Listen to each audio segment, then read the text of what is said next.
Alors, une loi quasi absolue de la physique moderne dit que la vitesse de la lumière est une limite non seulement non dépassable, mais même pas atteignable. Alors quand on dit ça brutalement, ça peut paraître un diktat de la physique et on peut nous répondre, mais attendez, la science évolue constamment, aujourd'hui on dit qu'on ne peut pas dépasser la vitesse de la lumière, un jour une théorie nouvelle montrera qu'on peut dépasser la vitesse de la lumière. C'est pas comme ça qu'il faut raisonner, c'est pas en question en termes de vitesse, parce que c'est vrai que si je vous dis on ne peut pas dépasser 300 000 km par seconde, pourquoi pas 305 000 ou quelque chose comme ça, c'est pas comme ça qu'il faut raisonner, le bon paramètre c'est pas la vitesse de la lumière, c'est l'énergie. Et là, on sait, on en a la certitude, à la fois théorique et expérimentale, que si vous voulez accélérer un objet, une particule élémentaire, à une vitesse de plus en plus grande, pour atteindre la vitesse de la lumière, l'énergie tend vers l'infini. Donc par construction même, il est inimaginable, impossible d'atteindre même la vitesse de la lumière, parce qu'il faudrait une énergie infinie, qui n'existe pas évidemment, pour atteindre cette vitesse de la lumière.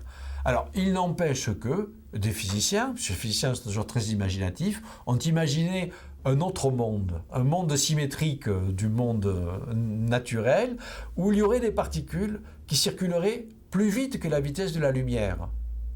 On appelle ces particules hypothétiques des tachyons, d'un mot grec qui veut dire très rapide. Voilà. Et le monde de tachyons, évidemment, ne peut pas être mis en évidence expérimentalement.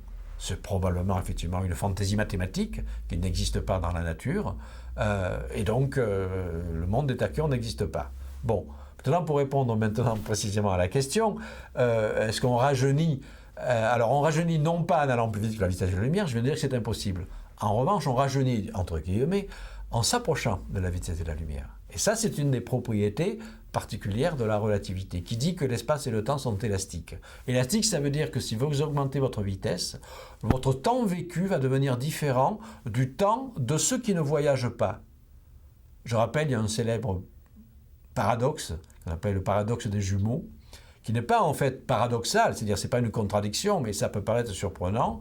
Vous prenez en fait des jumeaux qui ont le même âge au départ. Il y en a un qui reste sur Terre, l'autre prend une fusée, va explorer l'univers lointain, fait une grande boucle et retrouve un jour, après son voyage de retour, son frère jumeau. Le voyageur a vécu 5 ans dans son vaisseau spatial. Quand il revient sur Terre, 40 ans se sont écoulés.